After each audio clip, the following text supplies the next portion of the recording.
Hello everyone, welcome to our YouTube channel this is Pandit. इस lecture में हम बात करेंगे कंडीशनल स्टेटमेंट्स की। ठीक है, तो उससे पहले हम बात करते हैं फ्लो ऑफ कंट्रोल की।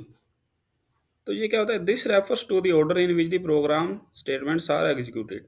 ये क्या बताता है? ये ऑर्डर बताता है जिसमें प्रोग्राम की स्टेटमेंट्स एग्जीक्यूट होती हैं।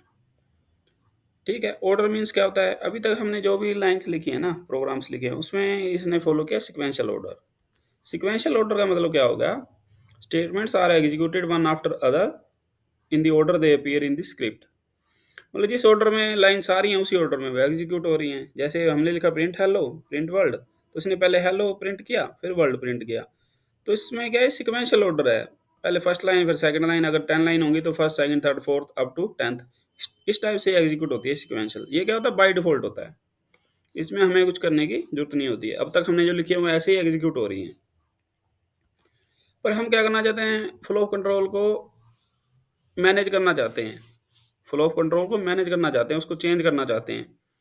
हम चाहते हैं भी कि हमारा किसी एक कंडीशन के बेस पे तो ये स्टेटमेंट एग्जीक्यूट हो, और किसी दूसरी कंडीशन के बेस पे ये एग्जीक्यूट हो, या कोई एक स्टेटमेंट हमने एक बार लिखी हो मल्टीपल टाइम उसको एग्जीक्यूट करे। मान लो हमने एक बार प्रिंट लिखा और वो 10 बार उसको प्रिंट करे एक बार लिखने पे ही। तो इस टाइप की जो चीज़ें हैं ना, वो क्या होती हैं? फ्लो ऑफ कंट्रोल को मैनेज करने के लिए होती हैं। तो फ्लो ऑफ कंट्रोल मैनेज करने के लिए क्या क्या आती हैं? कंडीशनल स्टेटमेंट्स आती हैं, लूप्स आते हैं, और फंक्शन कॉल्स आती हैं। ठीक है, तो अब फर्स्ट ऑफ ऑल अब अगर बात करें तो कंडीशनल स्टेटमेंट्स कौन कौन सी होती हैं? If else, if elif else. ठीक है, ये होती हैं कंडीशनल स्टेटमेंट्स। और एक होती है रिपीटेशन। किसी लाइन को हमने बार बार प्रिंट करना है, एक बार लिख के ही। प्रिंट हमने एक बार लिखा, वो प्रिंट 10 बार कर रहा है, 15 बार कर रहा है, हमारी रिक्वायरमेंट के बेस पे कर रहा है।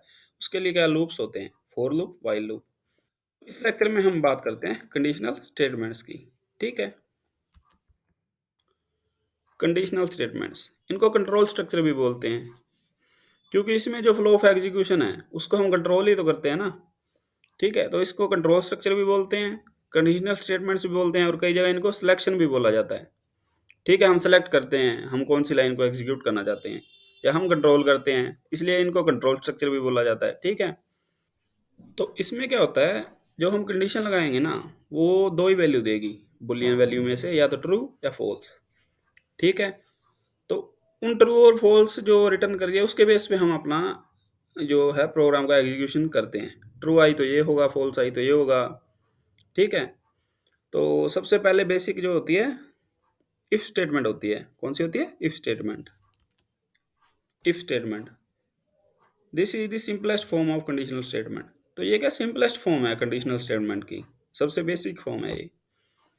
तो ये चेक करती है अगर कंडीशन ट्रू है तो जो कोड लिखा होगा ना इफ ब्लॉक के अंदर वो एग्जीक्यूट हो जाएगा। ठीक है, बस इतना ही है इसका। जैसे हमने लिखा x इक्वल टू 10, फिर हमने लिखा इफ x ग्रेटर देन 0, और फिर हमने लगा दिया कोलन।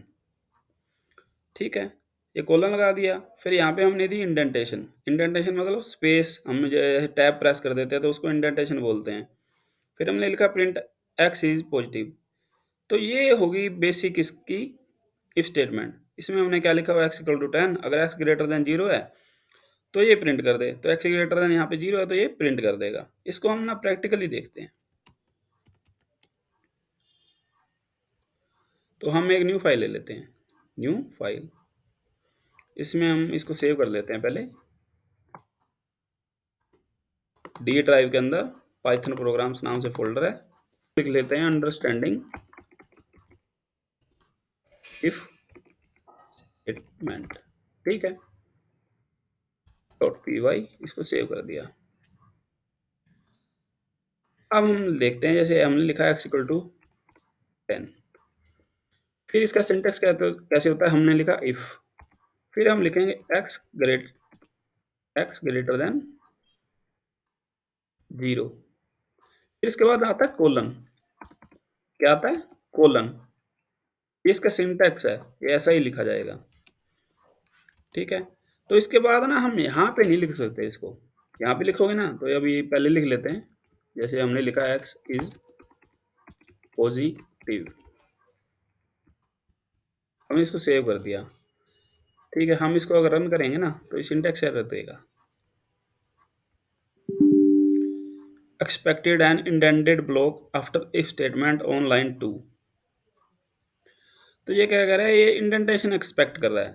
तो इसमें क्या होता है, जो हम कंडीशनल स्टेटमेंट्स लिखते हैं ना, तो उसमें हमें ब्लॉक क्रिएट करने पड़ते हैं। ब्लॉक कैसे क्रिएट होता है पाइथन के अंदर, इंडेंटेशन के थ्रू। अब ब्लॉक क्या होता है, ब्लॉक होता है group of statements. Group of statements ये हो गया, जैसे हम इसमें ये लिख दें नेक्स्ट लाइन में, मान लो प्रिंट इन इफ ब्लॉक। अब ये दोनों स्टेटमेंट्स क्या हो गई, ये इफ ब्लॉक के अंदर होगी। इनकी इंडेंटेशन सेम होगी ना, दोनों में सेम स्पेस हमने किया हुआ है। तो ये एक ब्लॉक हो गया। ब्लॉक हो गया मतलब ग्रुप ऑफ स्टेटमेंट्स हो गया। या तो ये दोनों ही एग्जीक्यूट होंगी या दोनों ही नहीं होंगी। ठीक है, अभी हम इसको करते हैं रन। ठीक है, तो ये क्या हुआ, दोनों एग्जीक्यूट हुई, x is positive in if block, क्योंकि इफ ब्लॉक के अंदर ही है वो। अगर हम एक्स को लिख दें -1, तो तब क्या हुआ, दोनों ही एग्जीक्यूट नहीं हुई। दोनों ही एग्जीक्यूट नहीं हुई। एरर कुछ नहीं आएगा इसमें, क्योंकि एरर क्या है, ये तो हमने कंडीशन लगाई हुई है, अगर 0 से ग्रेटर हो तभी प्रिंट हो। अब अगर हम यहाँ लिख दें प्रिंट एंड ऑफ प्रोग्राम, तब तो ये इफ ब्लॉक के अंदर नहीं है, ब्लॉक इंडेंटेशन के थ्रू डिफाइन होता है। इसकी इंडेंटेशन हमने दी, ये इंडेंट की हुई है, तो हमने अगर इसको इंडेंटेशन वापस कर दी, वापस हम स्टार्टिंग में ले गए, तो ये उस ब्लॉक से एग्जिट कर गया। इफ ब्लॉक, इफ की स्टेटमेंट है ये इतनी है, और इफ स्टेटमेंट के अंदर ब्लॉक जो बना वो ये बना। अब ये इसके बाहर है, हम इसको रन करेंगे तो ये एंड ऑफ प्रोग्राम देगा हमें। दिया इसने, कंडीशन फॉल्स है तब भी, और ट्रू होगी तब भी करेगा, क्योंकि ये इफ ब्लॉक के अंदर नहीं है, जो एंड ऑफ प्रोग्राम वाली जो स्टेटमेंट हमने लिखी है। देखो, पहले इसने सिर्फ एंड ऑफ प्रोग्राम किया था, अब इसने ये भी इफ वाली भी कर दी और ये भी कर दी। तो इस टाइप से ये होता है ब्लॉक और इंडेंटेशन। इंडेंटेशन को हम थोड़ा डिटेल में भी पढ़ेंगे नेक्स्ट लेक्चर में। ठीक है, तो अभी हम क्या पढ़ रहे हैं, इफ स्टेटमेंट पढ़ रहे हैं। ठीक है, तो ये हो गया आपकी इफ स्टेटमेंट। इसका सिंटैक्स हो गया इफ, और यहाँ पे कंडीशन, फिर कोलन, और फिर ब्लॉक। और ब्लॉक के लिए हम क्या देते हैं, इंडेंटेशन देते हैं। ठीक है, तो ये हमारा हो गई इफ स्टेटमेंट। तो वही है, it checks whether a condition is true. If condition is true the code within the if block. Block अभी जैसे आपने देखा इज एग्जीक्यूटेड। अब ब्लॉक जरूरी नहीं 2 लाइन का हो, 3 लाइन का हो, मल्टी लाइन हो, 1 लाइन का भी हो सकता है, वो तो रिक्वायरमेंट के बेस पे है। अब नेक्स्ट एग्जांपल हम देखें तो इसका क्या है, checking if A list contains a specific element. हम जैसे लिस्ट लेते हैं, हमने ये ले ली फ्रूट की लिस्ट, एप्पल, बनाना, चेरी, तो हम उसमें भी इफ लिख सकते हैं, if Apple in fruits print Apple is in the list. ठीक है, तो इस ये क्या क्या करेगा, इसमें एप्पल है तो ये इसको प्रिंट कर देगा, अगर इसमें एप्पल नहीं है तो उसको प्रिंट नहीं करेगा। जैसे जैसे मान लो हमने लिया फ्रूट्स, इसमें क्या लिया, एप्पल, बनाना और चेरी।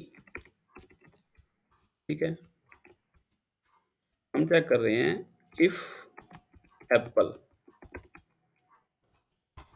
इज इन, एप्पल इन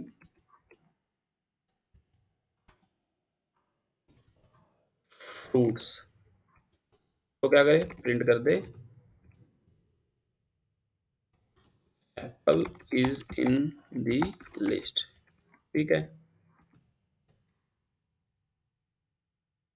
हम इसको रन करते हैं।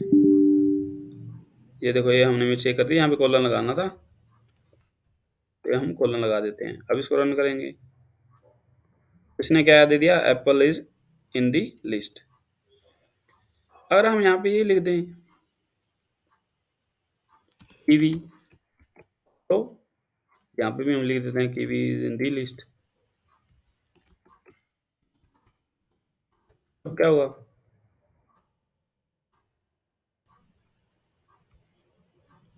तब ये स्टेटमेंट के अंदर नहीं जाएगा, क्योंकि इसके अंदर कीवी तो है ही नहीं ना। तो ये भी एक हो गया एग्जांपल किसका, इफ स्टेटमेंट का। ठीक है, वैसे ही हम ये चेक कर सकते हैं करेक्टर इज वावल और नॉट। ठीक है, जैसे हमने करेक्टर में ए लिया और कैर डॉट लोअर, लोअर क्या होता है, एक स्ट्रिंग का ही फंक्शन होता है जो क्या करता है, मान लो हमने कैप्स में ए लिख दिया तो उसको भी लोअर में कर देगा। कैसे, जैसे हम ये लिखते हैं ना, कैर इक्वल टू ए, तो कैर डॉट लोअर क्या करता है, उसको स्मॉल में दे देता है। अगर कैर हमने लिया ही स्मॉल है तब भी ये कोई एरर नहीं देगा, ये उसको लोअर में ही रखेगा। ठीक है, तो यही किया हुआ है यहाँ पे, इसको लोअर में किया हुआ है ताकि अगर वो कोई कैप्स में दे दे तब भी और स्मॉल में दे दे तब भी। वो इसलिए भी ये इनपुट है, हम यूजर से लेंगे ना। यहाँ पे तो हमने स्टैटिक ये फिक्स वैल्यू ले ली, तो यूजर से लेने लेते हैं तब हम ये लगाते हैं। तो वोवल क्या होते हैं, ए ई आई ओ यू। तो अगर उसमें ये जो करेक्टर आएगा वो इन पांचों में से एक होगा तो वो स्टेटमेंट में जाएगा, नहीं तो नहीं जाएगा। तो इस तरह से ये होती है हमारी इफ स्टेटमेंट। ठीक है, ये हमने इफ स्टेटमेंट देख ली। इसके बाद क्या आती है, इफ एल्स स्टेटमेंट और इफ एलिफ एल्स स्टेटमेंट। तो अब हम नेक्स्ट लेक्चर में डिस्कस करेंगे इंडेंटेशन के बारे में पहले, और फिर उसके बाद हम देखेंगे ये वाली दो स्टेटमेंट्स। ठीक है, अगर आपको ये वीडियो अच्छा लगा तो आप इस चैनल को सब्सक्राइब कर सकते हैं। ठीक है, तो मिलते हैं नेक्स्ट लेक्चर में। Thank you.